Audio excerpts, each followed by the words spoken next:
Russia has a great national anthem. And that's the only good thing over there. And NATO got a little aggressive. No, I'm kidding. I was at the Russian Improv once, and it was a tough. I was co-headlining. Oh yeah. Yakov Smirnoff. Yeah. You had a Spade Stroganoff special. You know, I will say this: who are we talking about? I know that Russia's been in the news lately, and I won't say why, but without getting into Come politics. on, give us a hint. When I did SNL, my first update bit was Yakov Smirnoff.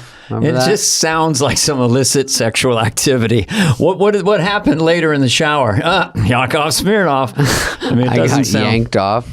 And so Yakov Smirnoff was like, in Russia, everything's crazy. You know, remember his act? He was a Russian comedian from the 1980s. Yeah, and everything was, I do not understand faucet. Yeah, he goes, what comes out of faucet? Water come in Russia, bullets. Like, does it though? But no one in can really Russia, fact we check take bath once a year. America shower all the time. What's up with that? Now give me a fucking $1. I'm a comedian. It's so true. By the way, Dana, my rubles are really shitting. I have so many rubles I invested in. It's so dumb. You bought rubles? Oh, yeah. I thought they were going to be the next big thing. Don't play the market. Come on, man. So Yakov... that's a crypto choice.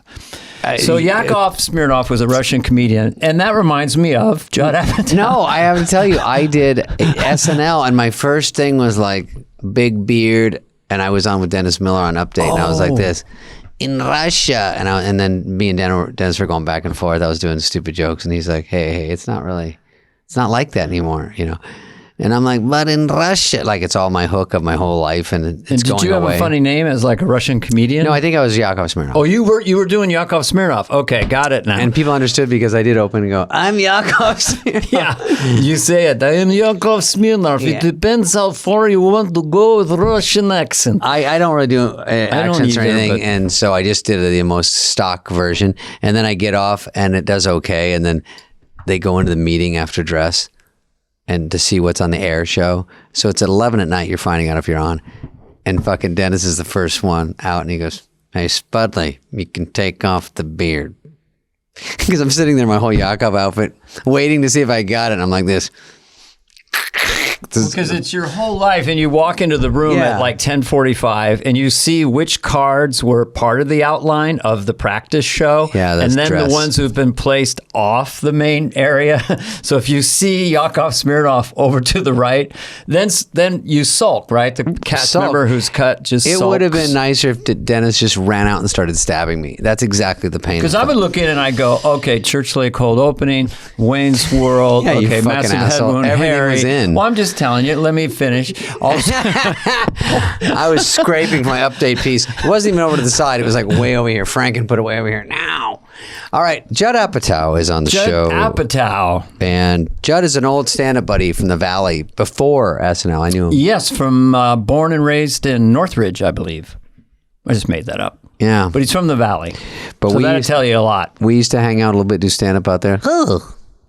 He has an interesting voice. I've never tried to do it, but for this intro, I'm going to try. Judd Apatow, ladies and gentlemen. Go. Here we go. Judd Apatow. Hey. That's Kermit the Frog. I know. No, that's Fozzie Bear. Look, this is inside baseball for an impressionist. Normally when I start, I suck. Mm-hmm. And then give me time, and I will master Apatow. Yeah, but that was Apatow. That's mine. Hey, I'd have to see his special right before I came in here. Anyway, Judd Apatow is a brilliant director. He's directed a lot of great movies. 40-Year-Old Virgin. Yeah. I don't want to judge Apatow. All right, here he is, Judd Apatow.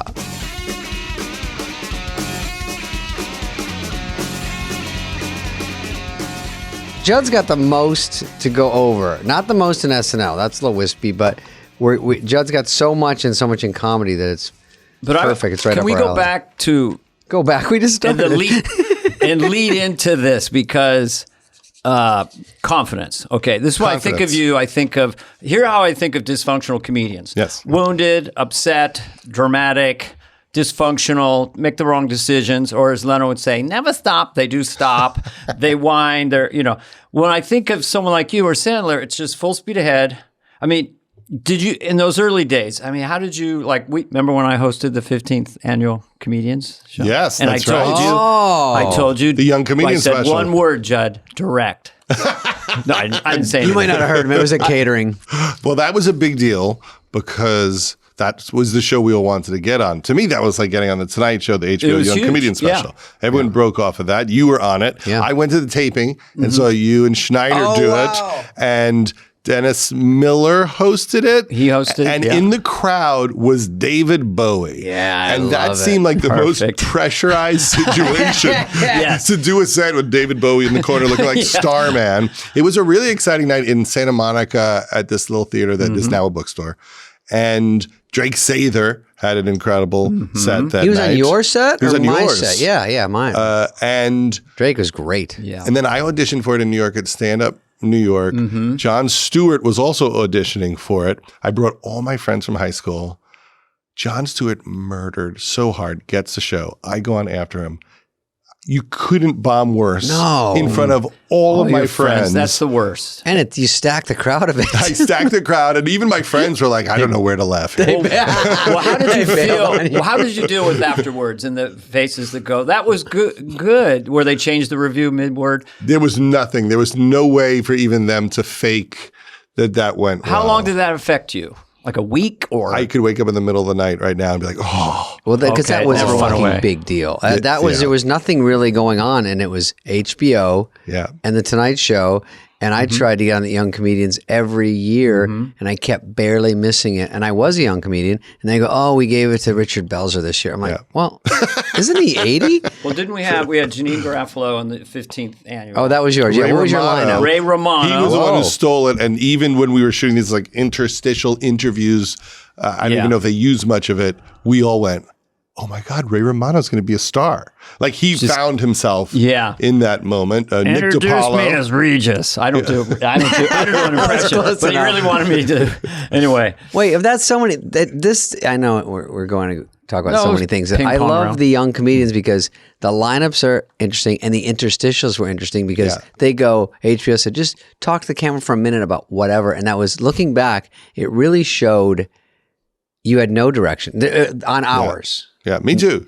So do you remember what you even did? I don't remember. I just remember watching Ray do his, and he was eating an apple while talking and just was already a master. And I think I just thought, oh, this is another level of how you do it. Of it. And I thought I had a pretty mediocre set, and I made a very big mistake in doing the set, which is I had never been on HBO. I'd only been on like Comic Strip Live and Evening at the Improv, where you're never allowed to curse. And I said, I'm going to curse. Right. Why? Show them because I'm on cable. And then if you watch my act, I think I just added fuck everywhere just to be edgy, and none of them were punchlines. And the worst. And then when they would air it on Comedy Central and reruns, they have to bleep all the curses. So it's just a very I always tell young comedians, save the fucks. Don't just go, I went to the fucking store. Or back it has to be a punchline, and if you're Jerry Seinfeld, you'll fight the line for a year to get the fuck out. It's hard to follow a dirty comic also. And now, Jon Stewart, last question. Do you look at the lineup, and are you worried about following Jon Stewart, or he kind of blindsided you?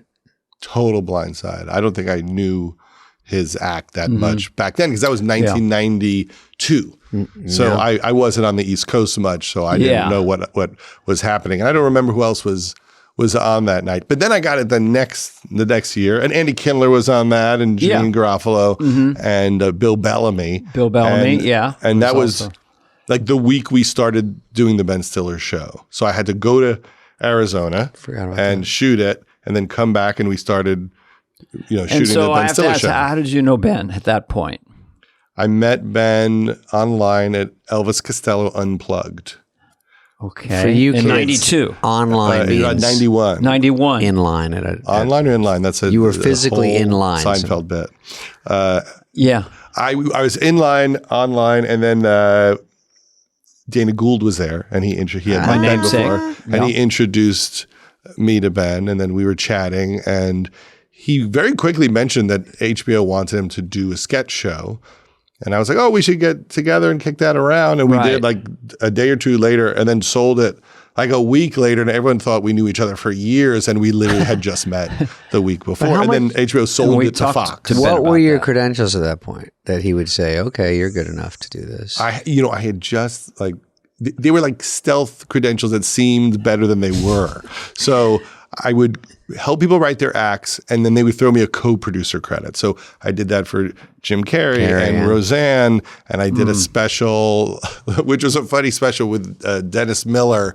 It was the pregame show for Paul Simon live in Central Park. All these funny shows. Right? Wait. What? And so he did a half hour where they showed clips of Paul Simon before the live wrote some of his stuff? And so I wrote, the pregame show with him. When you write with Dennis, basically you're transcribing because he's so funny, and you're just organizing. Apatow cat, got some lines for me here, okay? Well, my favorite joke I wrote for him was, we're about to start the show where Paul Simon, along with his, he goes, coming up next is Paul Simon and the 27 musicians it took to replace art. That's a great line. That's very Dennis-y. Coming up next, the 27 Paul Simon and the 27 musicians it took to replace art. Okay, but he used to do that too. Same with Carrey. This guy whispered to his friend, he means Garfunkel. See, it's the jaw. Everything. Carson's the jaw. That's the jaw. 99% of impressions are jaw-based. Yeah. Jaw-based. Well, Dennis, so I did that with Dennis, and so that made it appear. So I had a bunch of those credits. I did like 3 Tom Arnold's specials that were like kind of like reality comedy. And it gave the appearance that I was a producer, but really I wasn't producing much. Were you actively, in a very healthy way, unafraid, had an inner confidence and sort of self-promoting in a normal way, like a sense I can do this? Or were you like, Ben, did you ever have, where were your insecurities? I was terrified. You just fought through them, huh? I've talked about this before, but it's interesting to talk about it with David. This podcast is huge, believe me. No one's heard it before. This is global. But, David lived down the street. Yay. When I lived with Sandler. Rob Schneider lived across the street. Drake Sather lived close by. I was writing jokes for Jim Carrey, who lived over the hill. So it was a little and that was right as In Living Color was starting. And Jim Carrey was like Apple stock. You got in way early on that one. Exactly. That was like the Tesla stock I thought I shouldn't buy because he was stoned on Joe Rogan. Pre-iPod Carrey. Just like, they don't got nothing. And I definitely had that sneaking suspicion, I'm not as good at this. So your career is based on seeing guys that are better than you and then just surpassing them, basically. Well, I just thought, this isn't my move in the way that it's their move. I mean, when I remember, David, when you came to town with your leather jacket, fresh from doing Arizona surfer, you were just like with Sharon Stone in the Police Academy movie. What's up, and it was buddy? Like, there's a new guy in town, and I wasn't even in at the Improv. I would go to the Valley Improv and wait to see if someone didn't show up, and then I would do that spot. The manager, Joe Drew, was always cool. And I literally remember the day that you came to town, and it was like, oh, Jesus Christ. You could feel like, this guy's going to do great, and he looks great. New kid in town. He's got attitude. And then Schneider came from San Francisco. Yeah. What? Come on. He's doing the gym teacher bit. Yeah. Hey, set your clocks back. Yeah, he's doing that bit. And then Sandler was doing Elvis in the refrigerator. And everyone seems to be reinventing it. Ridiculous. Yeah, because you're like, this kind of isn't what we saw. When I used to look at that Improv chalkboard, it used to be, it would say like, this is dating me, but it would be like Leno, Paul Reiser, Jeff Altman, Ellen, maybe Seinfeld. Ellen, Seinfeld. And you're like, it was such a like first ballot Hall of Famers. You go, Jesus. But you didn't really realize it then, just everyone was good, Yeah. And then, but they all kind of were around the same age, same look. So that, I got in 60% because I looked 17 14. And I had blonde hair. You always had kind of confidence, or you were faking it. I met you were like 21, and I was like, this guy seems like he's got it all together. And I know you now. I was completely wrong. But then he passed out a Jack in the Box from hypoglycemia. Do you remember when Did you ever in high school say jack off in the box? And that was the big joke for the guys in the Volkswagen. And you go, I could go national with this joke. Jack off in the box. Jack off in the box. Hey, wait a minute. It's called Jack in the box. Hey, that's a sexual. No, Judd, what about... Come on, Judd. What about were you there when I passed out at Taco Bell? Well, I didn't see it. Yeah. But it was this thing where like no one saw it. Suddenly David has this thing where if he doesn't eat, he's going to go unconscious in public spaces. And then it happened at Saturday Night Live, right? Where they had to like wheel you out on a stretcher at Saturday Night Live. That was pretty much every other week at the 17th floor. I'm like, stress. Spade's gone. Yeah.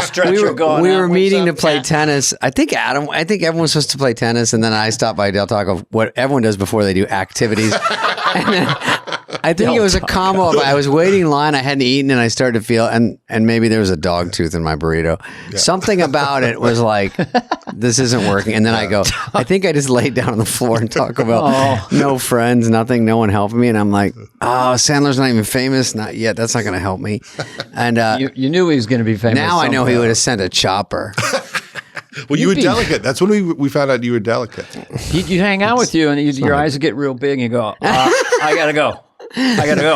Just got here. Let's go back to Judd for 1 second. I like exploring hypoglycemia in an adult's mind. That's page 1. But anyway, so that was the environment as a fan of comedy, always a giant fan of it. Mm-hmm. I was smart enough to meet someone like Norm Macdonald and go like, another this hit. Is another Hall of Fame level of this. But I could I used to write jokes for Roseanne with Norm.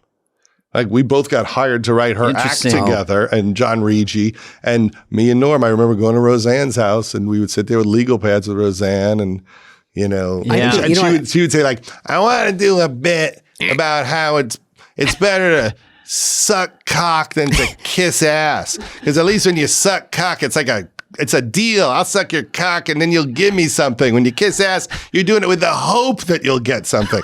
And she would she'd tell us some like theory she had, and we would like write it down and try to turn it into a And so routine. Norm was demure in a way and like just trying to please It's fun Roseanne. to see Norm in that scenario. Yeah, you got to suck giving cock. good feedback. Norm going, there's something there.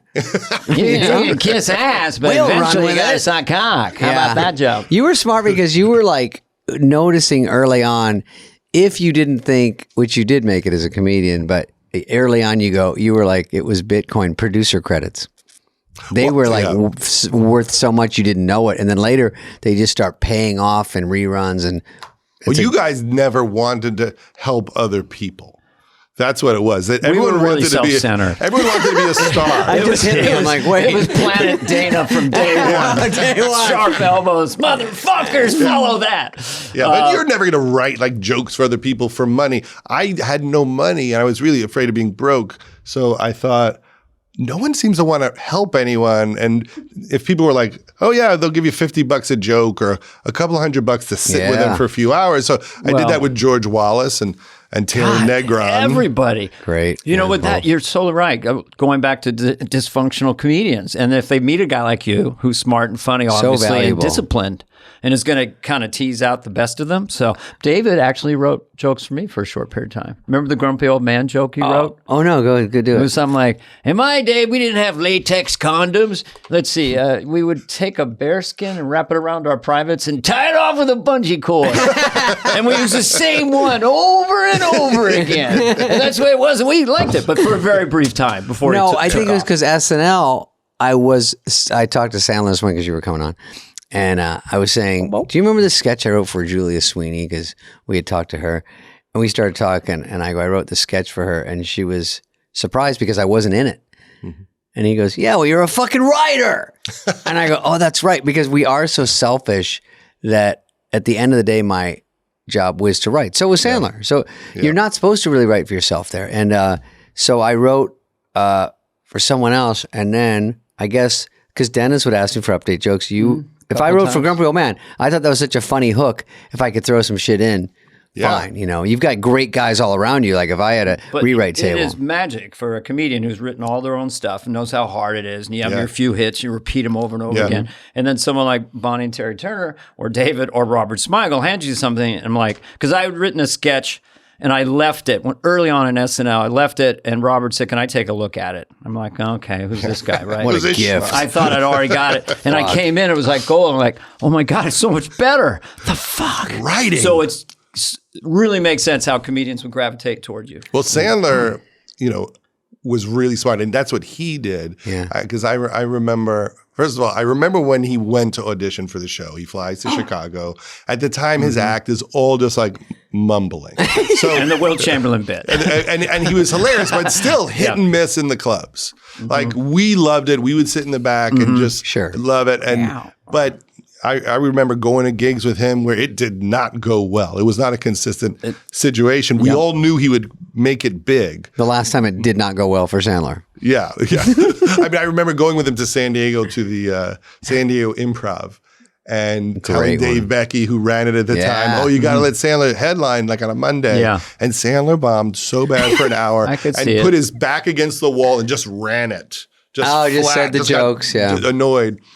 And so when he left to do the audition, I thought, I mean, what does Adam do? I mean, he doesn't do characters. I mean, what is he going to bring to the show? And then he gets it. And suddenly, like, he's gone. And I'm in this shitty apartment living under a stripper in the valley. And he doesn't bring his clothes, his ID. I literally have his ID and his driver's license from when he left. How did he fly then? I have no idea. Back then, you couldn't do it. Like, he took nothing with him. I literally have a box of his clothes. You could bring dynamite on the plane back then. You could do anything back then. And so one time. I forgot what this was. It was leading into, so Sandler gets there and he's trying to get on the show. And his strategy was to write for you.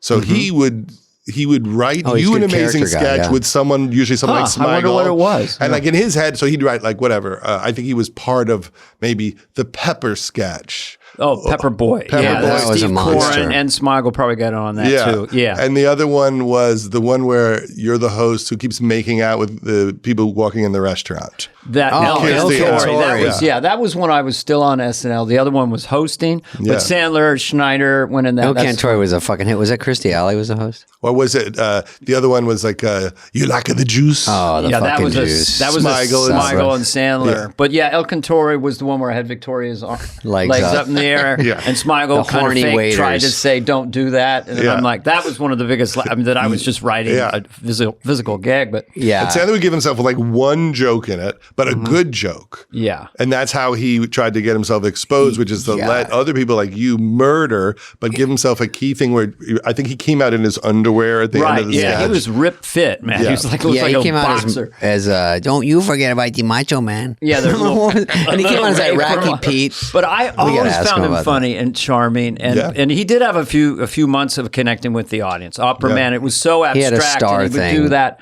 And I just loved it, the silliness of it. But when he hooked, they went with him. Boom. Yeah. I don't think Franken loved it at first. Well, let's get back to you. So I remember him telling me about Franken not liking it. He would like tell me that because I would always be like, "How's it going?" Because I was, this was my dream to get in SNL. Okay. That's what I was going to ask. So when Sandler got in there, like, oh my God, someone got in, and they're going to pull me in at some point, and we would all be on the phone with Adam trying to think of ideas for him and Schneider. I don't remember you calling asking for anything, but I remember talking to Schneider. I was crying in my office, passed out. Sensitive Naked Man was one of those. And that was Schneider. He was trying to figure out, how do you get on the show? How do I get my personality through? And I remember he said that one day he knocked on Lorne's door and Franken's in there. He says he's in his underwear. He put a hammer in his butt, like he was holding a hammer in his butt. This is Al Franken? No, this is Sandler. God. And then he just like knocked on the door, opened the door, and went like, "It's hammer time." And then they did not look amused at all. And then he walked away, like he was just trying to find a way. But that's just a ballsy. That's very Sandler. Great. Like fucking who would have? Well, it's who would do that? Lorne, who's like New York guy and like upper going to Orso and Franken, and then a guy walking with a hammer in his butt. But it was the change, and not the changing of the guard, but it was like a bunch of guys going, "Can we try all this kind of stuff?" I was a little different. Adam was different that way, and so it just was a new way. I don't know, of thinking. But you were right along our lines. So I get on with Rob. Sandler gets on. I don't think you knew Farley and Rock back then, but so then you are very close to the show in that respect, and then you like it too. do you eventually start writing? Have you been brought in as a guest writer?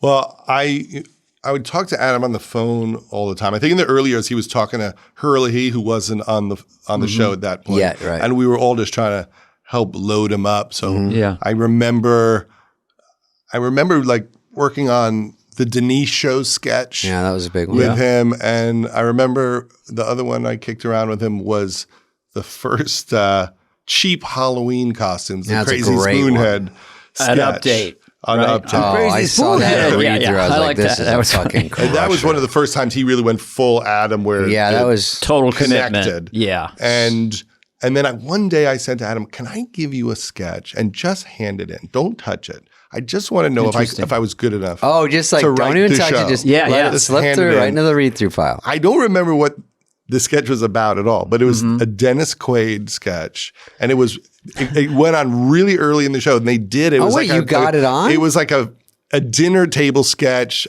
argument of some sort. And it got on like in a key place and I think did reasonably well. And I thought, okay, I can do this. But then I never could get the job there. Like I had the packet and I never got hired. Did you ever have a meeting one-on-one with Lorne? As close as I got was one day Adam called me and he said, "Hey-o." He said, you know what? I had your packet and Dave and Downey after months was holding your packet and talking to me and Schneider. And he was asking about me and I was telling him that he should hire you. And Schneider said, I don't think he's ready. Shut the fuck up. Seriously? Yeah. He did? Yeah. And so I was like, what? They shovel writers in there. We mean ready. It's a tryout. But then I was like thinking about it. Come on. And of course at the time it was very annoying. And then I thought later, almost every good thing that's happened in my life is a result of those 4 words. What? You're not ready? Just not getting in there was why I met Stiller and did the Ben Stiller show. I can literally blame everything in my life to Rob Schneider saying he's not ready. Meeting my wife, my children, like none of it would exist. Interesting. If I went in at that time.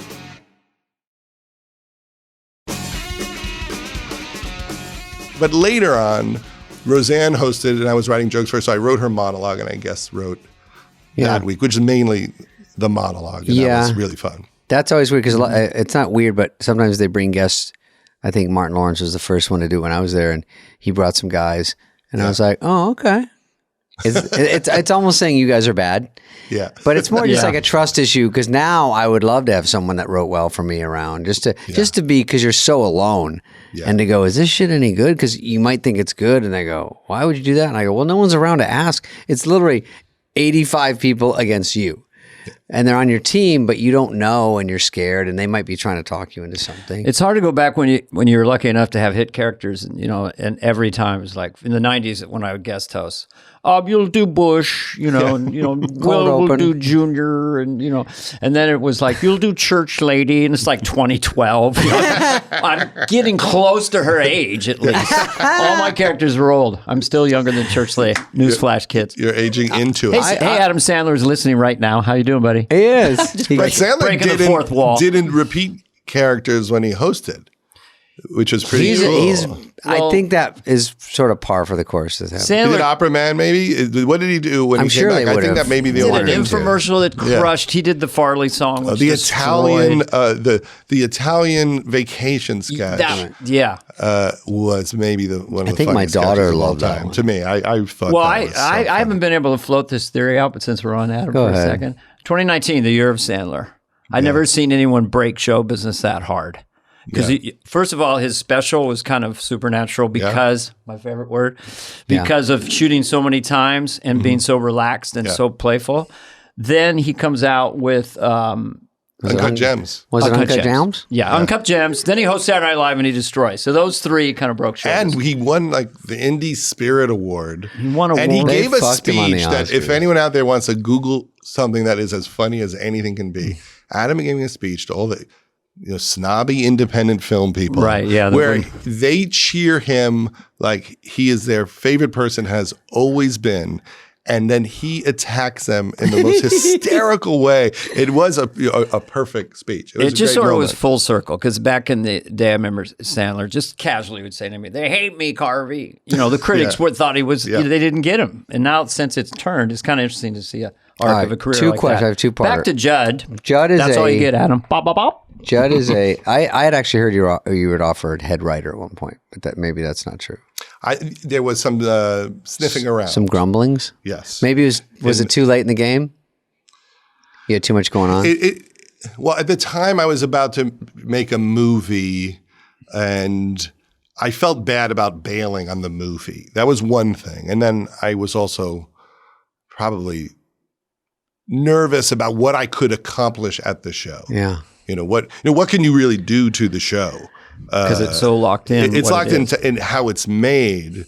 And I wasn't sure I had something that I could bring to it unless I could really change it. And it shouldn't be changed. But look what's happened since then. Yeah. I mean, it's just gone on and just gotten better and greater. And it did everything it should do. And so it just didn't feel like it informs me right now. Just because I was on it and it's still on in this huge franchise, shows you I get to ride that wave. But I'm just curious, did you have wilderness years at all? After Ben Stiller, you have a couple of years where you lost your confidence, nothing's going on? Or was it pretty much, then you got with Shandling and that whole ride? Or was there times, or we could talk about your Gary Shandling experience, because I'm really curious about that and how it informed you as a filmmaker. Fancy question. Yes. Well, I was bouncing back and forth to a lot of projects that weren't necessarily connecting in mass success way, but I like them. So I got to make a movie with Steve Brill, which Stiller was in, Heavyweights, a Disney movie. Oh, yeah. And, it cost $10 million and made 20, so it didn't sink my career. Right. And we loved it, but it wasn't considered successful in any way. And weirdly, now people really like it. Yeah, it's charming. And then the Stiller Show, we loved it, but it got canceled. Won the Emmy for Best Show, though. For writing, and so that was exciting, but depressing. And then I did Sanders for a bunch of years.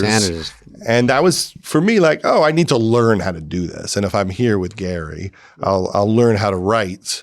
And that is I think what happened. It's just watching. Were Gary you with the show when I came on? Because Gary asked me to come on before it had gotten on television. Yeah. And I was doing the host thing. Yeah. I so remember that moment because you did the Smigel sketch where you did an impression of Gary. Yes. And it was hilarious, but not necessarily something that Gary would enjoy because there was a lot of whining. What was the impression? Well, it was hard with Gary, and when he asked me to do it, I said, "You want me to?" Because he wanted me to come in and do the impression to him. He goes, "Oh yeah, I love it."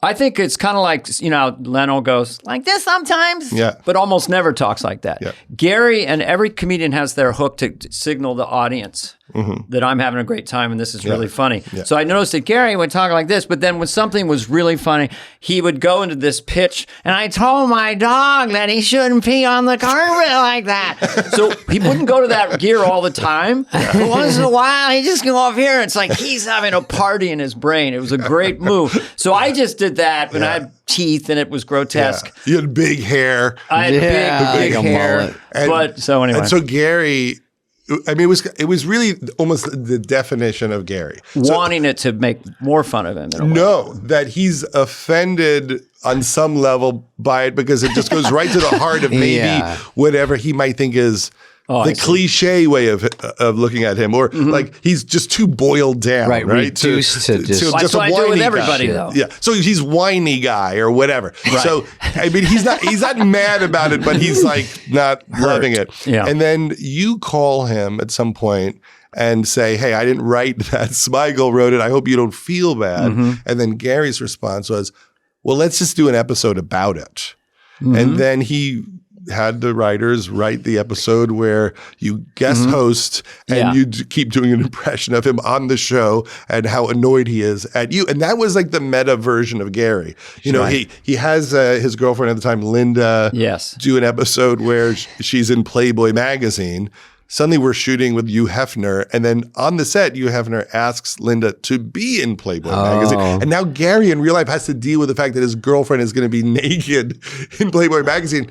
And then the next thing you know, we're all at at the Playboy Mansion at a cocktail party where they have big pictures of her naked. Right. Oh, to look at. Oh, wow. So in the weird. middle, and Gary's got to be there that's and an suffer episode through too. it. And that's what would keep happening with every person. Do you remember the Hervé Villechaize was on that episode?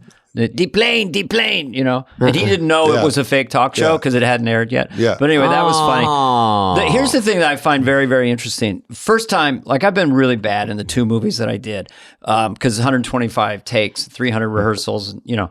And it'll come to the way you do films. But Gary, we get on the set, it was pre-digital. So there's 3 guys with 16 millimeter. So they're covering me, covering Gary, covering the 2-shot. And Gary's going, I'll say this, you say something like that. Never experienced anything like that. So when I watch it, I go, well, actually, it looks like I'm really acting. Yeah. So that was also a genius part. I mean, he spawned a world, an industry. Well, because you have to be loose. Yeah. He liked going deep emotionally. It's a little bit cringe comedy, which I think people picked up on. Curb is a little bit like that. Ricky Gervais, you know, and so after that, you know, when you got, what was the first film that you directed?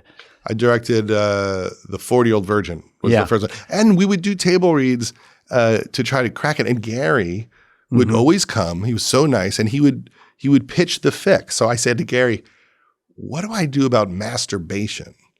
Because wouldn't he just masturbate all the time? Right, he's a virgin, he's 40. And so we're in a room with like Adam McKay and all these great writers, and Seth, and we're trying to go, what would he do? And how do you not talk about that? And how do you keep it Steve Carell? So it's not cringy with him because of his likability. And then Gary just goes, maybe we just see his preparations for masturbating. And then Gary pitches out, he puts on his favorite bathrobe, he takes a shower, he puts out his tissues and his creams, and then we put on like Lionel Richie, Hello, underneath it. Right. And that was the scene. And Gary would do that all the time. He would tell you the great joke and the emotion, you know, because he did say to me once, I think that movie is about people who love each other. It's about love, and it's about when your friends are just trying to get laid, but you're looking for love. Yeah. And that was his genius. Yes, absolutely. To balance pathos and comedy. Yeah. Like other geniuses. Chaplin. If you, so when you, I just hear things about the way you direct, and I don't know if you did it on that one, but you're running a lot because you're on digital. So you're running long takes, which you couldn't do with 35 Not back then. Not back then, but I don't know when you started that. And you're kind of like tilting people out of their preconceived choices by sort of yelling out things. Do it like this, do it like that. When did that start? Because that seems great for comedians who can improvise. Well, it started with Stiller at the Ben Stiller show. Oh, you were doing it then? Yeah, because Ben, you know, a lot of times we would just be shooting a single of Ben doing like a Tony Robbins impression. And we would have a script, but then Ben would just talk for like another 20 minutes off the top of his head. And you just run it on film. And we would just run it on film. And then sometimes Ben would play this agent character, and he would be pitching bad career advice to people like Run DMC or something like that. But he would get afraid to say it to their face. So he would do a soft version, and then he would tell them they were wrapped for the day, and then he would redo his single with harsher jokes. and then we would just riff and play what else we could do. And then when we started doing movies, we thought, oh, you could do that in a scene. You could do that in the middle of a scene, even for emotional stuff, not just jokes. We did that with David on Love, where we just kept it loose, and it's not always punchline driven. Well, I would say that for anybody, when you're discovering it, like sometimes when you think of a stand-up bit, the best you do it is the first time you do it. Yeah. And then you try to get back to that. Exactly. But when you're discovering something, the camera's rolling and you're doing it for the first time, it just a lot of times gets a lot of pop. I think that's what Brando was always trying to do by hiding notes and oranges on the ceiling, so he just would experience it. So anyway, that's all I got, David. And I think some of the best film philosophy. Some of the best stuff I've seen just as a viewer on set is like Will Ferrell on set just doing a run of alternate lines. Yeah, I was going to ask you that about someone who, and probably Will Ferrell will be one of them, where you're sort of watching greatness in a sense. Yeah, you know, and I was envious that he would get these long takes to do to show that. You know, it seems like so much fun. I mean, the one I was thinking about, one was Milk was a bad choice.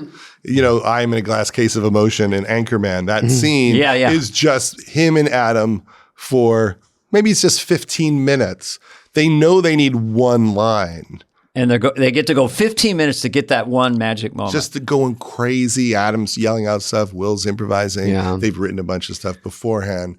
There was one where I think it was that Rudd punches Will in the face in Anchorman 2. And they just wanted to get funny reactions from Ron Burgundy getting punched in the face. And Adam yells out, after he hit you so hard you speak in foreign language. After he hits you, and then it turned into, after he hits you, he hit you so hard, you're now 5 years old. And Will would just go on run after run. No wonder that movie pops I so would hard. see that, at the end, as many of those, there's never too many for me, just to show that. And I always try to get Adam to do outtakes because, like on Grown Ups, it's all funny people. And I go, come on, we're all fucking around the whole time. I'm sure there's something in there funny. There better be. Yes. Just and because we do the same thing. It's like, what are we doing this thing? And we would even huddle up in between and takes. And I'm a hoarder, so like I actually feel bad if I don't find a way to get those alternate jokes out somewhere. It used to be on the Blu-ray, and we used to call them linoramas and just make 5-minute reels of the alternate stuff. Because if I'm like when I worked with Adam on Funny People, if he's riffing, I actually think it's gold, and the fact they would just go in the toilet, I find unbearable. I agree. We may have lost minutes from our wraparounds, right, Greg? Not to compare your feature films.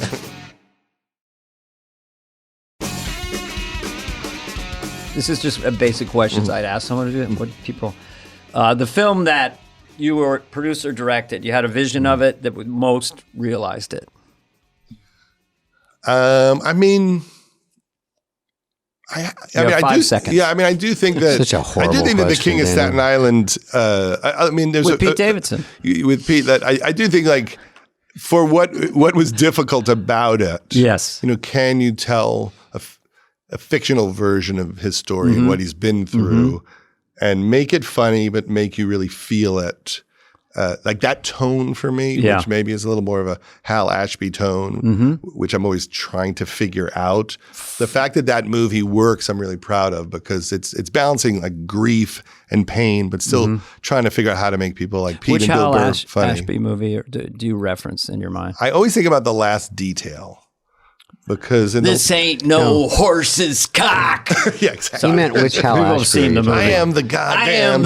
That's a reference with my friends and with my sons. We are the fucking Shore Patrol, motherfucker. Yeah, that energy. Yeah, where like that's a pretty long shot with no edits, and it just the whole movie feels so real. It feels like a documentary, and I'm always trying to figure out, can you do that with hard comedy? And have that aliveness. Interesting. Yeah. Oh, good. Coming Home, did he do that too? Or? He did Coming Home. Coming Home was crazy. And amazing stuff in Coming Home where they're at meetings with veterans talking about their problems. And he did a lot of it with real people and improvised it. And it's some of it is remarkable and very moving. So I always think about him. And I think about Paul Reiser in Diner because he made up most of his stuff and they threw him into it and he created a character. That way. It's so good when you don't know for sure what you're going to say, or they say, I get on some of these things, even in sitcoms, they go, all right, let's do another one and just Spade this time, dealer's choice, whatever you want. Yeah. And then and you have 5 seconds while they walk back the camera and say rolling, and then you go, and then you just try something. But it's like on movies too. Just do one, let's do one for you. Yeah. And then sometimes they will keep rolling. Maybe you do that. And sometimes they do them one at a time. I don't mind keep rolling. And sometimes there's a guy there. Like there's some movies, usually on Adams, we have Swartzen or Steve Korn or someone that sits by Video Village. It's a tough job. It's grueling. Yeah, to be pitching job is to pinch extra and punch jokes. I did that with Paula Pell on a bunch of movies. I mean, from Saturday Night Live. She's remarkable at the onset. And you get some winners. We'd love to have her on this podcast. Yeah, we hear her name for sure. Yeah. She gets, speaking of SNL, what would be your dream team?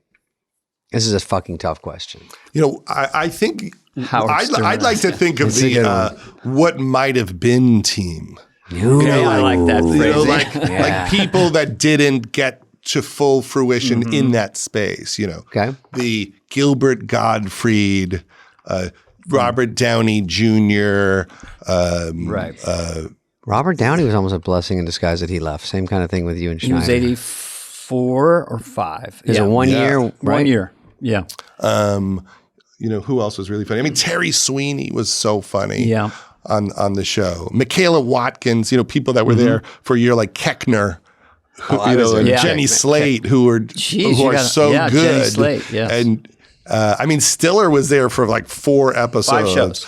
Bob Odenkirk was there for a few seasons, but never really could get on as a performer. So I always think about people who are amazing. That you could have put together an A-team kick-ass SNL Conan cast. and Bob were writers with us, and they were feature players. Yeah. They're writer feature players. And I didn't even know it for probably 2 years because I'm sure they did. I was told, don't, like Shoemaker or Marcy or someone says, don't write yourself in right away. You're here for a job. And I was like, lucky to be there, but didn't, like you were saying earlier, writing for other people. Not that I didn't want to really. I just didn't know how to. I only barely knew how to write for my own persona, whatever that was. And so I'm trying to think for Dana or think for, whoever else. So that was hard. And then you get, I don't even know what I'm talking about. I just forgot in the middle. That's all right. That's okay. I'll cover for you. So Conan. Oh yeah, I'll say it. But Conan, those guys should have been on. And they were, and then when I heard their feature play, I go, you're not on. And they would once in a blue moon write something and it wouldn't get on. Yeah. Or just give themselves 3 lines. And I was like, wow, they're just getting shut out. So, but what do you think the difference was? Because certainly, I know that when you and Rob and Dave, you and Rob and Sandler got there, you were intent on getting on. It wasn't like, well, maybe I'll be a writer and hopefully I get on. I mean, there was real energy, like I am here to become a star of the show. Yeah, Adam, for sure. From day one, he had such confidence. I was more embarrassed to do it, and they were doing it, and Rob was doing it a lot, and I was like, it's all that, is it fair? And then he got Copy Machine on, which wasn't even, I was getting them saying, don't do an update piece this week. Oh, you're here to write for people. Put that person as instead of you. And I'm like, all right, I don't want to get fired. And Schneider just had balls. So did Adam. They put shit in, and warmed out. Now, I remember going with Schneider to Jerry's Deli after the Copy Machine thing hit. And he was as big a star as there is. I mean, it was just one of those national catchphrases. It was a moment, and it was hilarious. I mean, I also love the making copies. You put your weed. Oh, that was a big one too. Put your weed in there. Put your weed in there. And so, like, Schneider was the first one who really broke on the show. And what was the sketch that broke you where you thought? I haven't broken yet. A little thing I like to call the Hollywood Receptionist? Was it the Receptionist? I think it was either that one or Bye-Bye. Oh, Bye-Bye, that's right. Bye-Bye was more overnight where I flew the next day and I heard it every day for at least 10 years. Like every flight for sure. Really? How funny. Just like Sandler always heard peanuts. Iraqi Pete.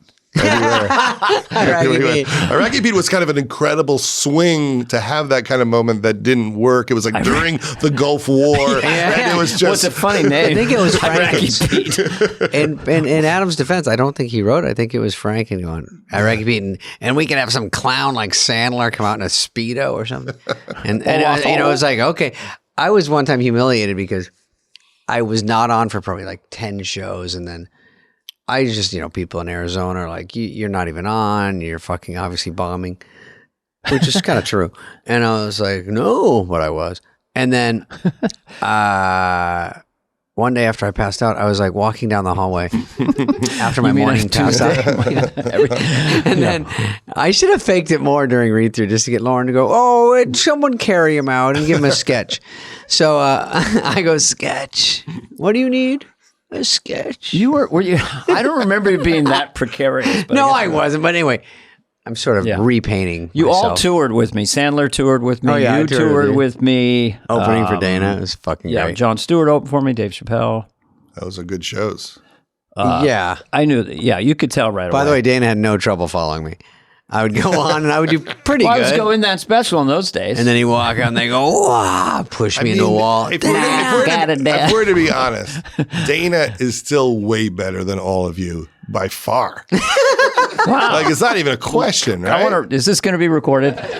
This is I've watched it all. I mean, you guys all kill it. I've watched it all. Dana, it's other level stuff. He still Beatles explaining technology, it doesn't get funnier than that. Well, the thing about Judd, he's a filmmaker.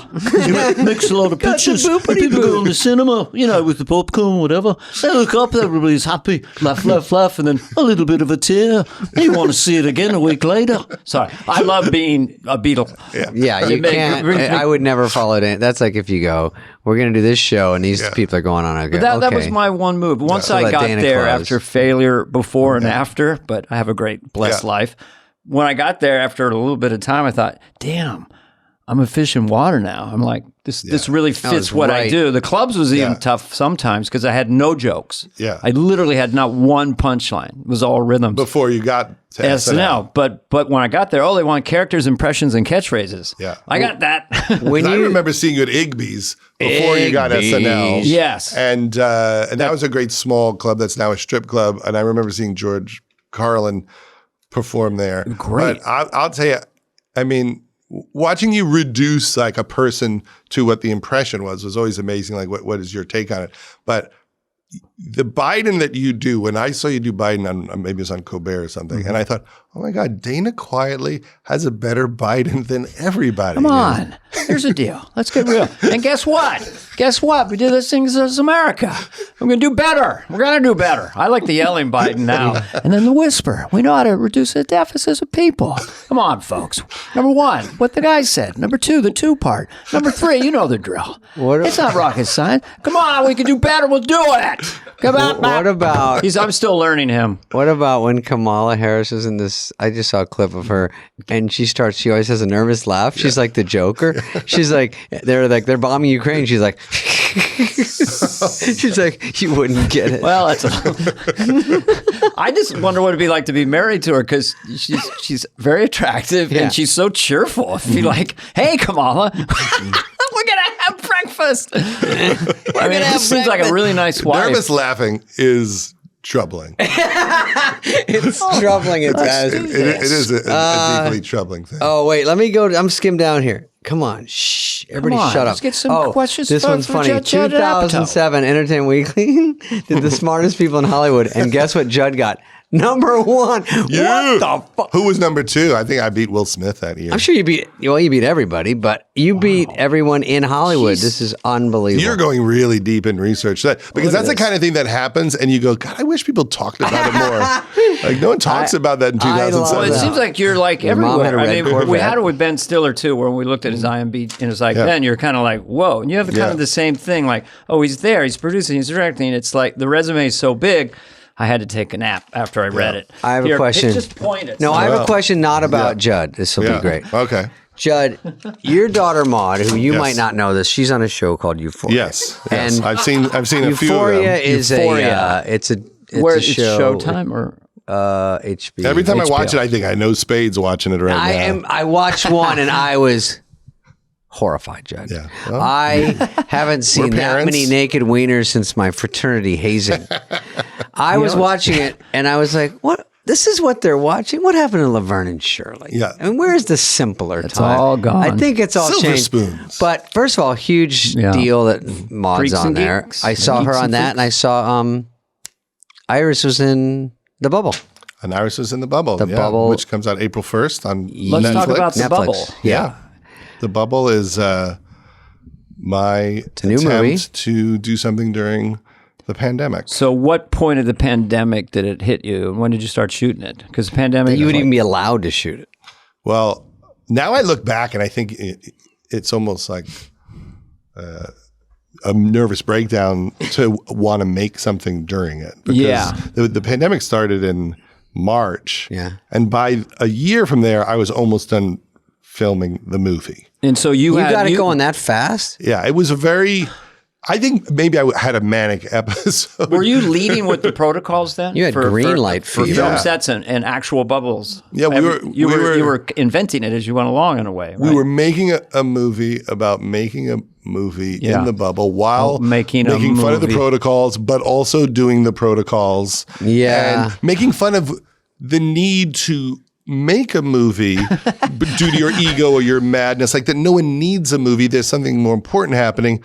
And we're mocking people who feel it's necessary while actually doing it. The whole thing is very hypocritical. Can we make sure we edit that out and put it on Instagram? Because that's the most meta. That's like hyper meta. Like we have a fake COVID supervisor in the movie who gives terrible advice. And then he's a real COVID advisor. I mean, the real COVID advisor is giving the same speech 5 minutes before the fake one is shot for the movie. And you say, look at this clown that we're making fun of. And then you go, well, let's bring out the real guy who's exactly the same. And we're all wearing masks. And then the actors are like chewing their masks in the scene and not wearing them on their ears. And we're making fun of how no one's wearing the mask. Yeah. And so the whole experience was strange that way. But it started because I was really getting stir crazy, and I was walking on the beach lot with my friend Brent Forrester, who wrote for The Simpsons and The Office. And one day we were like, we should just think of stuff. Like we're walking for hours every day. Wasted thinking and walking. Yeah. So we started talking about the NBA bubble,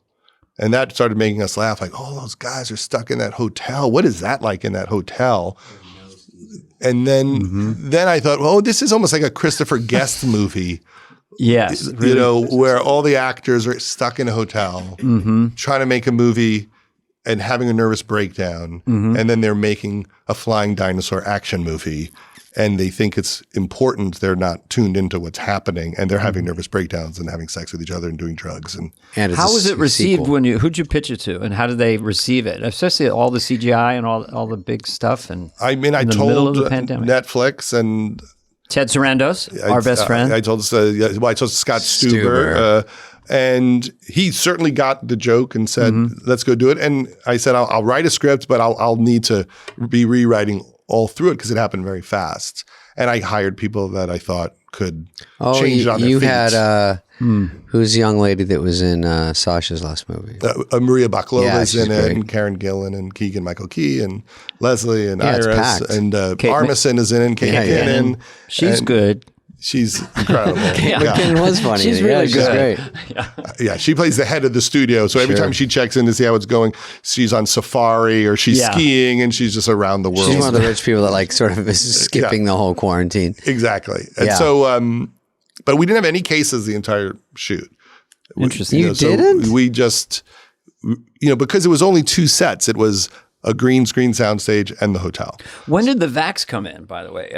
During the filming, or when did the vaccine emerge? Were you already filming, or did you have 2 shots and a booster? I never got vaxxed because I was in England and I couldn't get it in England. Okay. But around February, in the middle of the shoot, people would walk up to you and say, I got a call that I can get a vaccination at 10 tomorrow, so I'm not coming in. Oh, yeah. And that's how it works in England. You have an appointment and you just go. It could be like the cinematographer is like, I'm not here tomorrow. And then slowly the crew and then I'm going to feel like shit for a while. Brits are like that. I'm not going to get I'll get the jabber tomorrow, so I won't be there for the basement. I'll just do it as long as you guys smile every time I do. As long as he smiles. Look, he's given us so much joy. Is Lennon different than Paul? Lennon is very, very cryptic. We're down here. How is it, Paul? It's great, we're having a good time down here. How are you? I don't know, just looking around, whatever. I don't want to do any more. I like it. You know my one where he talks to Paul? How would Paul explain TikTok to John? It's very short little clippy things, where people put something on funny and they dance around. It takes about 10 seconds. And if you do it, you're a star all over the world. We did Abbey Road. We did the White Album. What's going on? But, it's like Kanye West. Who's that? He's sort of a talky singer. He's a bit maybe crazy, I don't know. Who was that? Who was he? Did he have a woman? He had a woman named Kim Kardashian for a while. What did she do? She'd take pictures of her bottom, How did she take pictures of her bottom? Well, with a little, we have a little television camera in your pocket called an iPhone. When she happened to go working, she'd stick her bottom out and she'd take a picture of it. Doing the whole bit. What's so special about her bottom? It's not a normal bottom. It's a bottom 2.0. It's like God made a fanny and attached a person as an afterthought. The whole family's doing. They're all showing their bottoms, taking pictures. One man got so frustrated he became a woman. Boom. That's all I got. We don't have to keep it in here, but I like to entertain the entertainer. I'm here just for that. Where else would it go? That this is the place. One of the great things I watched in the last few years pre-pandemic was you and Bill Hader and Mulaney at Largo doing an unproduced sketch. Oh, right. Yes. Which was Casey Kasem and his son who don't get along. What was the premise of it? Yeah, they don't get along as a I ne'er-do-well was there, son. right? And We all had dinner first. Yeah. Yes, and it Quaid. completely bombed on Saturday Night Live, like dead silence. Yeah. And then we just got revenge at Largo by doing the exact same. Son, you're a waste of space. You don't really do much with your life at all, do you? Dad, I know you're right about that. You know, it's that kind of thing, back and forth. For 10 minutes. Laid there at SNL, killed in front of 300 people. But I remember that dinner, and I remember that the check came, and we were looking around. Who took it? We checked Celebrity Net Worth, and Did you? Did I pay? Or did Spade? you paid. But I almost always did? paid. I can't so remember. I was kind of. I have a picture of us from that night. Let's look at the clip. Yeah. Let's put that on Instagram. Yeah. Producer people. Maybe it was. It should have been. It was a pretty solid Thursday. This might be kind of awkward, but I'd like to do another long McCartney bit. Yeah, go ahead. No, all right. I'd like to do the last 15 minutes of my special. The other thing I did want to mention, because I do have to take notes. promote something, is I put out this book for charity.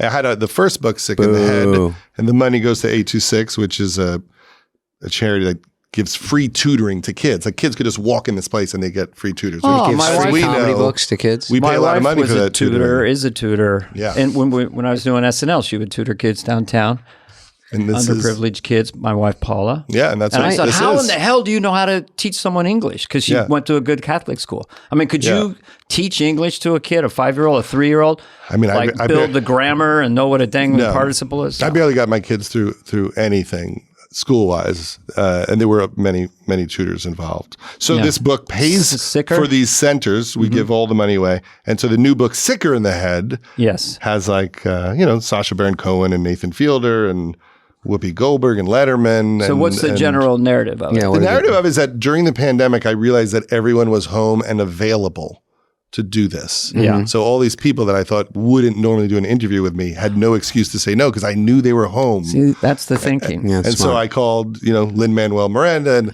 Letterman and people like that might normally be too busy. And they have no excuse. Yeah, and also it's kind of an emotional interview because everyone was really thinking about their lives at the time. So the book And be is more a little vulnerable. Could I make an observation? Yeah, please. During the pandemic, I did the sourdough, I did the puzzles, I did Scrabble, watched a lot of movies. Yeah. You made a movie and wrote a book. Yes.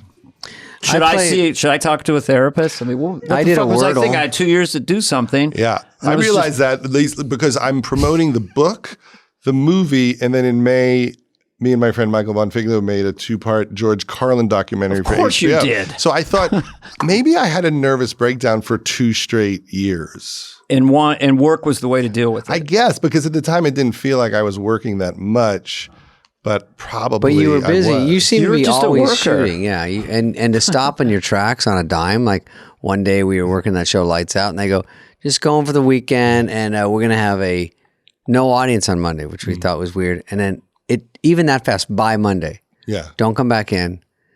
We have a 2-week lockdown, and we're in the third year of our 2-week lockdown. So, And I used to listen to all of your interviews with the cast of Tiger King. oh yeah, that's right. Because you got everybody. I know it's so weird. And you got That's that right. reporter who had all his tapes burned. Oh, yeah. That was an incredible interview with that guy. He was like, this stuff actually isn't funny. They're really just torturing and That's killing why all it was these interesting. animals. And he was the only one who really told the truth. Dana, about you don't it. even know. I did a deep dive. I was the wolf blitzer. Well, I remember of the Tiger pandemic, King interviews. Yeah, It was that's just like sort of the Pentagon Papers. I just hit them up on Instagram. Some of these people, we just found them and said, "Do you want to do it?" And they go, "It was mostly because of Joe Dirt." Yeah. Oh, because They all like Joe Dirt. Yeah, so they go, So they feel like you funny how look you like like I'm one of them, and I'm not going to go after him. And I didn't really. I let them tell their story and Joe their Dirt journey. is huge in sort of the whatever you call that part of the The country. world. Rednecks. The world. Yeah, well, the I'm in your world, house. the full Something world. paid off. Well, because I have 7 Joe Dirt posters on the way to the podcast. So room. the Tiger King himself loves Joe Dirt. That's what I've heard. Yeah. Yeah. But I never really chased after trying to play him because it was kind of like Joe Dirt and it didn't seem that fun or appealing. But it was so fun to watch it during then and be a part of it all. And it was it was like the first big thing during the break. Have you seen the new one? I mean, one just came out with Kate McGinnon and John Cameron Yeah. Mitchell. Have you I watched haven't it? seen it. I don't know. I haven't seen it yet. I want to see it. that's fascinating. But I actually really enjoyed those interviews because you went deep with everyone. So we watched this thing, which always felt watered down. When I watched it, I always thought, this is so much worse than this. Yes, and then you would get real conversations with people where they laid it out.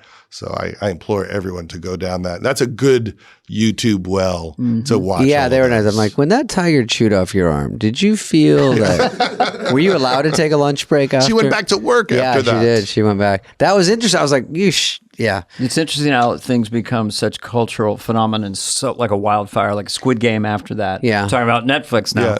Just like, boom, everyone has to see it. Everyone talks about it. A fury, frenzy. And then, can I ask you a question? Yeah. Yes. Because I'm fascinated by George Carlin. What did you do in a documentary? Okay, Bubble. So when's Bubble come out? The Bubble? April 1st. April 1st. The book is out now.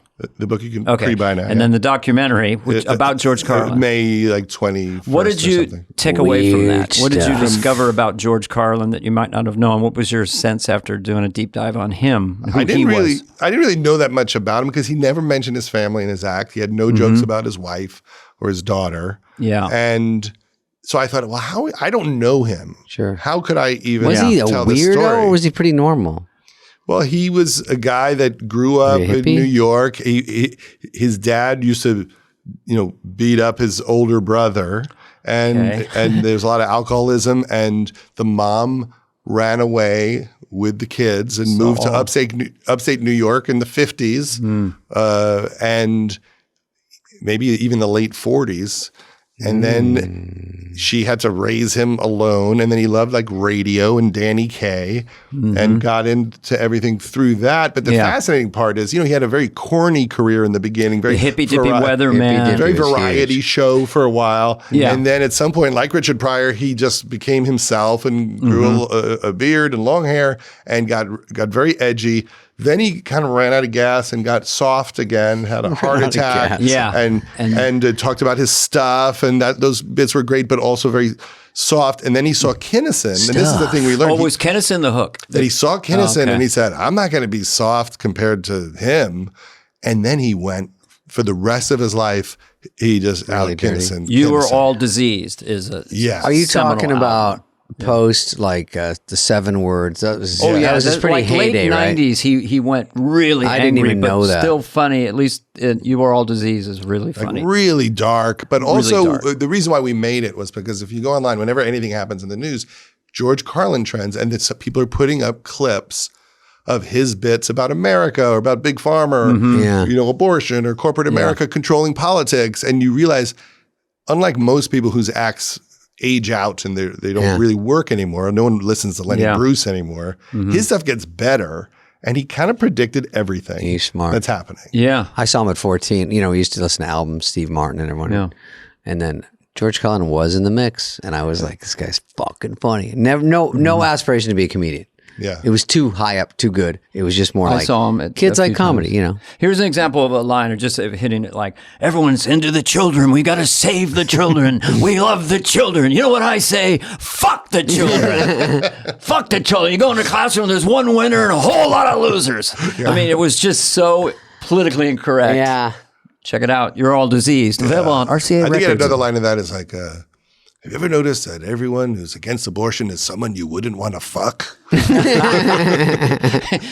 motherfuckers, these stinky motherfuckers in their fucking tank tops. Let's get them in a field, put them on a pedestal, and shoot them in the fucking head. He would say that? Stuff like that. I'm loosely paraphrasing. No. He went hard. And in the documentary, everyone debates, did he go too dark?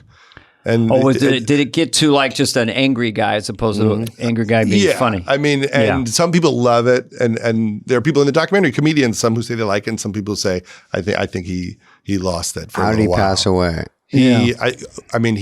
He'd had heart attacks. He had a lot of heart problems, and I think he did a lot of cocaine for a long time. It feels like maybe he had some sort of stroke OCD or attention issues that led to the fact that he would do a lot of cocaine and not hang out with people. He would just write. He loved to write. He loved words, and he would listen to music.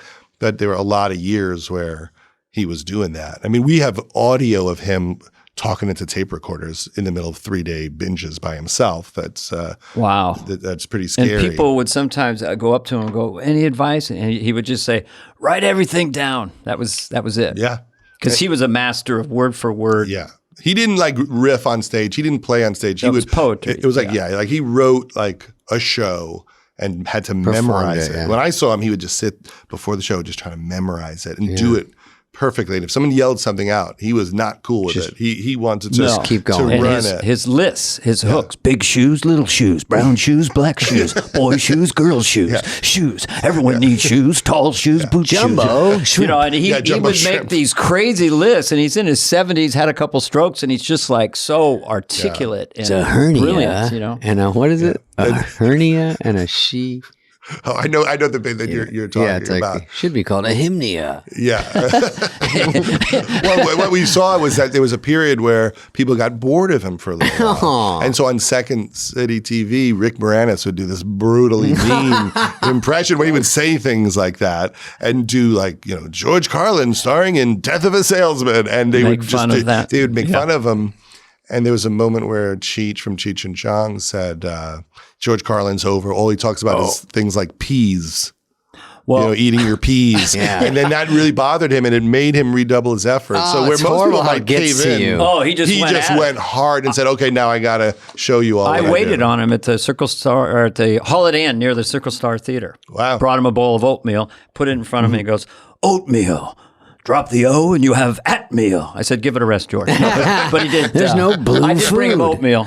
There's blueberries. Oh, yeah. Blueberries, strawberries, I'm working raspberries. There's no blue food. There's blueberries. Bananas. Oh, all right, scratch that one. I just have that theory that eventually almost everyone becomes a caricature of themselves in the arts. Like Johnny Carson had kind of... Or you'd watch someone and go, is that an impersonator or the person? Because you have your hooks and you have your things, and then eventually you get exposed. And that's when I pounce later on when they're sad and used up. Then I rub it in their face. But at least I'm honest. Anything left for Apatow? I have one.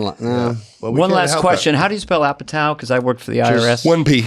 One P. And your mom drove a red Corvette. Did they tease you as a kid with Apatow? Hey, it's Judd Appetizer. Did you get any of that? Or? No. I had Dana car keys. It didn't rhyme Dana car keys? Dana car keys fucked Why with me. Why did I think but of that? Judd Appetizer, that's what I would have said. No, I remember they used to call me the nose. Oh, there were things like good that. Job. It's always weird when people are anti-Semitic when every single kid in your high school is Jewish, but they're still anti-Semitic. That's the worst. Just pick you to go I'm a self-hating white person. Yeah, everyone can't help bullying. It's so funny about bullying is bullying is worse than it's ever been, and all the data is in. It's bad. Like we think. I guess we fixed it. It makes you stronger. That's good for you, kid. It's unreal. It crushes your soul. It's so I just wonder if bad. I was a kid and I was like 10, 11 years old, and like Twitter existed, would I be one of those asshole kids just trying to give everyone shit? Because if I go on it, there's always like people who are trying to find my wound, and to get your response. Yes, and if you do respond, they're always like, "Oh my god, I'm your biggest fan," no matter how. And then they cruel start they crying are. if you respond. Yeah, but would I have been one of those kids? Because I think I would have found it funny potentially to just give people shit. I think you might have been until you thought it tipped a kid over into self-harm. I don't think you seem like too nice. No, I mean attacking like a someone in the public sphere. Oh, I see. I have? People say mean things, and if I block them, someone will say, "Hey, don't block my friend. He loves you." And you go, "It was the meanest," and they go, "He's being funny." But you can't even tell when people are funny that your friends are texting you. You can't tell the tone sometimes. Yeah. So you don't know what's going on. And then when someone you don't know is like, "Hey, fuck you," you suck. And then you go, "Oh, okay, well, I don't need that guy." And what's goes, I was being funny. Yeah. What's the general meanest thing they say? If anyone can find tape of Dana Carvey being funny, I'd like to see it. Or what? There's certain generic put downs for comedians. Yeah. No, but there's this podcast and got a partner. All right, like if I promote something, they'll just say, "I'll watch it if you'll cut an hour out of it." So that this is 40 How minutes long too long. is the bubble? Which is out when solid 2 hours. Okay, solid 2 hours. 2 hours and out. Some people want 90 minutes, but the other 30 is the same price. I did Master of Disguise, and then we had to cut it down to 58 minutes. Wait, it didn't even make sense. It wasn't even a language because you bailed out. You were going to do a Sandler film called Mr. Pete or Sneaky Pete or something. Oh, Puka Pete. Puka Pete. And then you got mad. And so, no, you or Fred Wolf had a falling out. So then I was in line. So I did a read through and they go, Carvey, you got to go in a week. But anyway, I go, it's not even a movie. Oh, it doesn't even, it's just words on a piece of paper. But we have the crew. It was cut to 58 minutes and then it has 12 minutes of fake outtake, so it made it had to be a certain length. Anyway, that's my experience with film. But The Bubble comes, I like to promote April 1st. April 1st, April Fool's Day. On Netflix. The Bubble on Netflix. Yep. Love it. Sicker in the Head, out now. Judd Apatow. 2 nights ago. You saw it. No, I got fucked. I didn't want to tell. I really sat down to watch it last night. Oh, yeah. I had it on the Netflix. Yeah. Went for the PIN number. Yeah. And couldn't find an email. Talked to That's these what happens guys. to 90% of the people we send it to. But you were able to watch it. You got in. And what did you? Listen, I'm a guy that enjoy it? I did a Wordle in under 2 hours yesterday. Did you get through it? I got through it. No, did you get through it, David? Yeah, give me anything. Do you have any notes? I can what about some the ending? things. What did you think of that trick ending? Yeah. Oh, where everyone was at? where everybody wrapped it up? Come on, folks. No. You got to see the first part of the second part, too. I just started to say the word helicopter. I said a couple things. No, but they... I like Keenan. I thought Keenan Michael Key was funny. I thought your daughter did a great job. My daughter played your daughter in Love. That's the funny she was great. And she was very fun on the set and very non-bratty. And she looks totally different. She's very actressy, different haircut, plays a TikToker and has millions of followers. They're all stuck in the bubble. That looks like a castle. Is that a hotel? I mean, where did you do that? It's called like Cliveden. I guess there's a famous scandal there where like someone in the government had an affair there. There's like a Hugh Grant movie Haunted about kind it. of house. The Beatles shot Help there. Really? Yeah. Oh, you did over there? Full circle. Yeah. Oh, who was the first AD that looks like James Bond a little bit? Daniel Craig. The first AD that looks like... No, he's a studio guy. Who's the guy that comes in? He's always standing in every scene. Peter Serafinowicz. Okay. Oh, he's hysterical. He played the Tick in that TV show. That was the answer to my Wordle question There's yesterday. another jaw impression. So anyway, we'll close it with this. Judd Apatow's here. Does a lot of great movies. Directs, Bruce's, writes. I would have read all your movies, but everyone knows them. They're all fucking writes monster books. If there's a pandemic or an earthquake, he just goes right into work mode. I don't know what it is. He calls Scott Stuber after the big one. We should do an earthquake movie. He's like, well, nothing works right now, Judd. Judd, it's been a pleasure. Thank you for coming. Thanks for coming and being in-house. We're in the house. We're in Spade's house. You know why I came? Last thing? Because I don't like hearing this Zoom sound. Let's get people on real microphones. And we've had 2 years to figure this out. That's a director that does movies. Knows totally all about agree. sound. It's a little bit like comedy waterboarding when you do it on Zoom. All right. Can't hear you guys, yourself. I want to show you one of my 5 I have one more pantries. thing to say, David. Right. That's it. Let's go. Hey, what's up, flies? What's up, fleas? What's up, people that listen? We want to hear from you and your dumb questions. Questions, ask us anything. Anything you want. You can email us at flyonthewall@cadence13.com. Hey, Dana. Hey, David Spade. The question is, this is from Uvaldo Garcia. My question is there a common denominator to which SNL alum go on to be mega stars and which don't? Or is it as simple as having great characters that capture America's attention? Or is it something deeper? This is a 12-parter. Well, first of all, if we knew how to become megastars, we would be megastars. You think we're holding back on that one? Yeah. We went to the megastar symposium with Tony Robbins was teaching it. You gotta get it. And his hands were as big as my whole body. I accidentally went to the mega store, Costco. And I would just say that there's an intersection between talent and the marketplace, and it's when you're young and naive, you go, well, the best band will be the biggest band. Yeah. That only happened once, and that was the Beatles. Yeah. And the funniest guy will also make the most money. So get rid of all that. It's I just can how go to the intersect. comedy store and see 3 people funnier than me. It's just, and they're not doing as well as me as showbiz wise. But it's a combination of a million things. So if you're doing well, it's a lot of it's luck. But I think you have to bring it over and over and over because everything's a fucking audition. People can lose faith in you somewhere along the way and go, you don't got it. Oh, yeah. Anymore. Now people go on live streaming movies and no one knows if it bombed or whatever. But back in the day, a movie star, if that person had 2 bombs in a row, you kind of had to go back in line and then wait a lot of years. But again, all you can go back to is trying to do a good job at whatever you're doing. But a megastar, has a mega mansion. There's not that many left. It's me, Dana, and then I can't even think of anyone. Megastars they don't talk about the security, cybersecurity, physical security. Everyone treats them weird. I don't know about the goal of megastars as opposed to like just being funny and employed. I don't know. Did you ever dream about being a megastar? Pitt, I feel like has a tough life, and he would never say it himself, but I feel like just everywhere you go, if you connect eyes with someone, they go, that's fucking Brad Pitt. And they don't know how to act, and they get weird. And even when he meets other celebrities, they freak out. So that's being a mega when you're in a room with other celeb types. It's too much energy in the room, and I get starstruck by fame. I mean, with Brad Pitt, you know, if I met him, he'd go, we're going to go over here and get some pizza. I go, that's a good plan. I like what you're doing.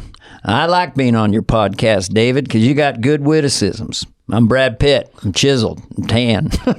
No, but being a sex symbol, and I'll let David speak to this. Being a sex symbol has a different energy. There's a megastar, just goofy comedian, but then there's a megastar who's a sexual star. Then you get guys or weirdos in your bushes hiding out. It's for women especially. I'm so glad that I never reached megastar status. That's all I'm saying. I hate that I reached it so early. I can go to the grocery store and no one cares. I take the mask off, the hat off, I go, hey, everybody. I went the sexual stars route, which was stupid early on. He was a porn star for a wee bit of time. And then I went back to, I just wanted to see I don't remember what my old life was.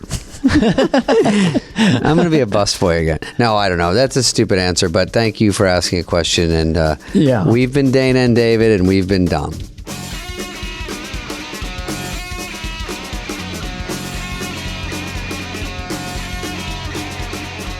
Fly on the Wall has been a presentation of Cadence 13. Please listen, then rate, review, and follow all episodes. Executive produced by Dana Carvey and David Spade, Chris Corcoran of Cadence 13, and Charlie Finan of Brillstein Entertainment. Production and engineering led by Greg Holtzman, Richard Cook, Serena Regan, and Chris Basil of Cadence 13.